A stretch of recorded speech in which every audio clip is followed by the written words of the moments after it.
having goals is such an important aspect of life, not because we are validated by the achievement of our goals, but goals give us something to aim at. Welcome to the Zen Stoic Path, where we share a modern take on timeless wisdom to help you develop unshakable inner peace so that you can live a liberated life.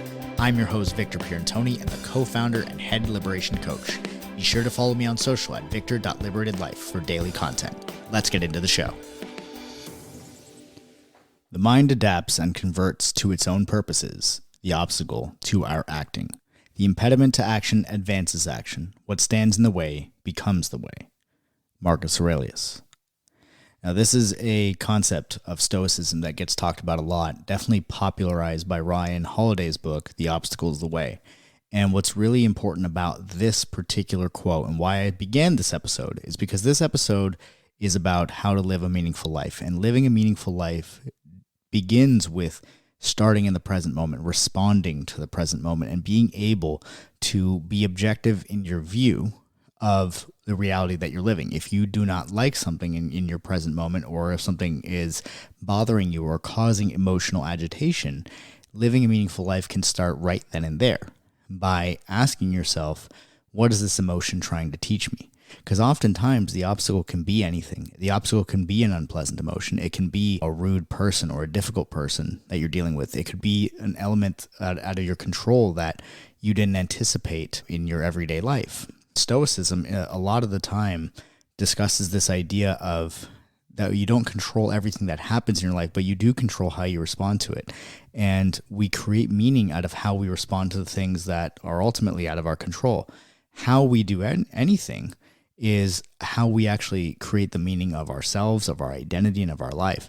The reason why this particular episode is important is because this is all about responding to the present moment and living a meaningful life. And so when it comes to the intentions and delusions of Zen Stoic, we talk about the intention of discipline versus the delusion of expediency. Now, discipline and expediency is related to one's relationship to their own thoughts and emotions.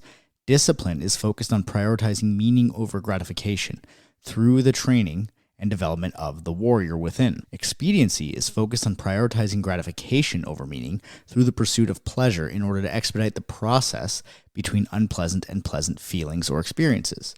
One thing that Marcus Aurelius talked about in Meditations is not to be overpowered by pain or pleasure and to have an aim in one's life, not to simply allow yourself to drift. And oftentimes, if we don't have a goal, if we don't have an aim, if we don't have something bigger than ourselves that we're moving towards, moment to moment, we can definitely become overpowered by pain or pleasure, either overpowered by the desire to move away from pain or the desire to move towards pleasure.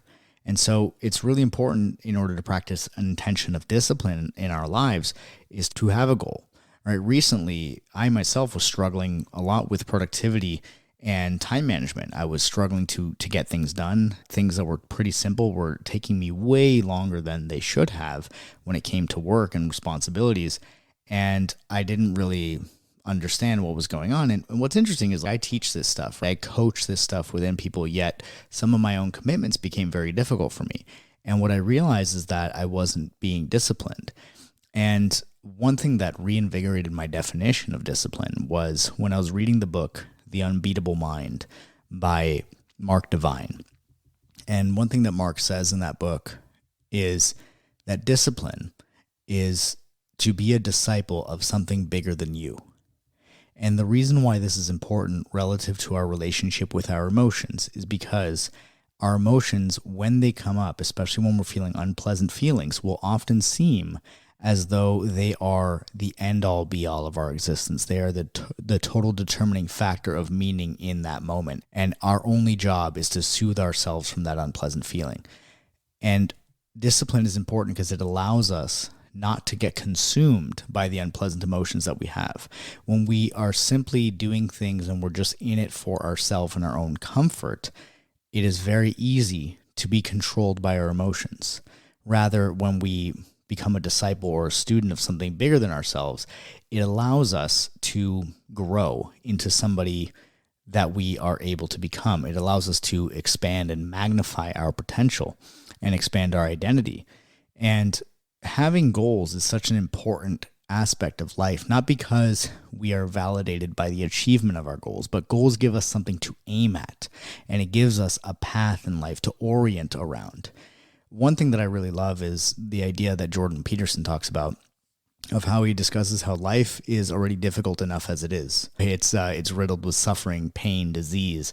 It is temporary, and as human beings, we are fragile. And all of this is what truly does make life meaningful. It is what gives meaning to life, is because life is temporary. There are consequences to our decisions. So he talks about how we are, in other words, the amalgamation of a bunch of short-term interests. And the way that we compete against those short-term interests to, in other words, soothe our emotions, is to have something bigger to aim at, to orient our life around, so that we can create a hierarchy for the types of actions and impulses that we might have. If we're going to get ourselves not to give in to our impulses, we need to have something bigger than ourselves, something meaningful. And if we operate from a place of discipline, that becomes much easier.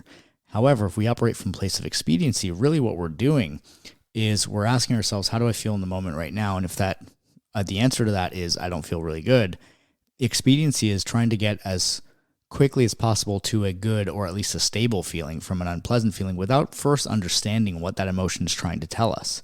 And every time we take an action with an intention of expediency, we delude ourselves into thinking that we're getting rid of that emotion or that we're resolving it. But really what we're doing is we're putting a Band-Aid.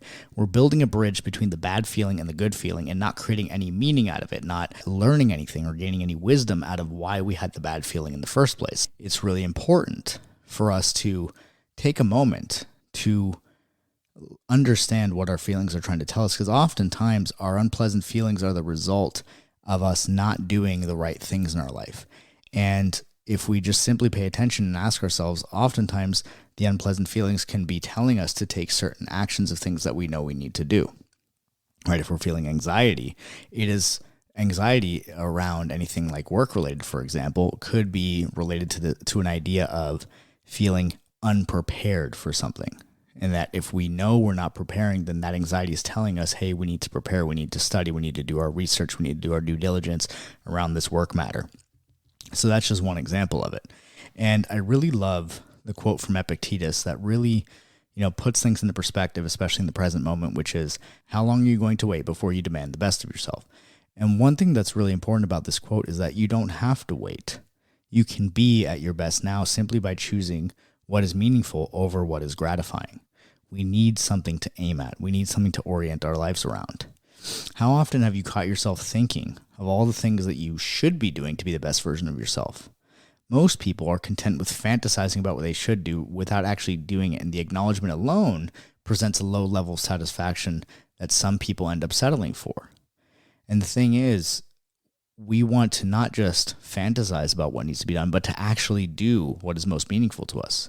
It is also, like Epictetus said, that every difficulty in life presents us with an opportunity to turn inward and invoke our inner resources. The trails we endure can and should introduce us to our strengths. Prudent people look beyond the incident itself to seek the form of habit, putting it to good use.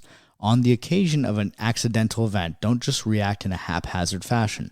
Remember to turn inward and ask what resources you have for dealing with it. Dig deeply. You possess strengths that you might not realize you have. Find the right one and use it. This is key, because oftentimes we cave in to discomfort. And we cave into discomfort because we feel as though that being uncomfortable means that we're unsafe. And one lesson that I learned recently is that being uncomfortable and feeling unsafe are two completely different things. Feeling unsafe is an appropriate response if there is imminent danger. However, feeling uncomfortable is simply an emotional response to that which we maybe are unfamiliar with. We're not well versed in it.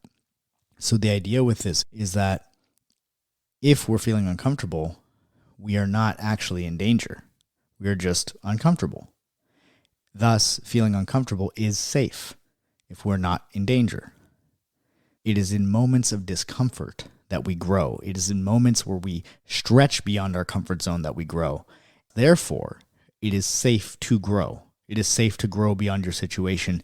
And when we orient ourselves around becoming more than we are by focusing on a goal and moving towards it with conviction, That is when we expand ourselves and expand our comfort zone so that the difficulties of life, the inevitable difficulties and storms and battles of life, don't affect us nearly as much as they once did. A couple key takeaways from here. It can be difficult and foggy at times. Remember to just breathe and listen to what you're feeling in that moment and ask that feeling what it's trying to tell you. Trying to just get rid of the feeling expresses a sense of distrust towards yourself around your current emotions and removes your sense of autonomy. Trying to just get rid of those uncomfortable feelings is an expedient action that we're doing to try to just soothe ourselves. Instead of soothing ourselves, ask yourself in the moment, what is most meaningful right now? What is this emotion trying to tell me? What is staring me right in the face that if I did it, I'd increase the quality of my life, even if just by a little bit? Pay attention to the problems in life that stir up unpleasant emotions within you. This is where your purpose can be uncovered. Unpleasant feelings are most abundant and raw material for creativity, and they point us in the direction of solving problems in a unique way that may eventually become valuable to others. And remember, as Marcus Aurelius said, the mind adapts and converts to its own purposes. The obstacle to our acting, the impediment to action advances action. What stands in the way becomes the way. I hope you enjoyed this episode. It is my mission to help as many people as possible to live a liberated life with unshakable inner peace through the content on this podcast. Subscribe to this channel with notifications on to be notified daily whenever we share a new episode.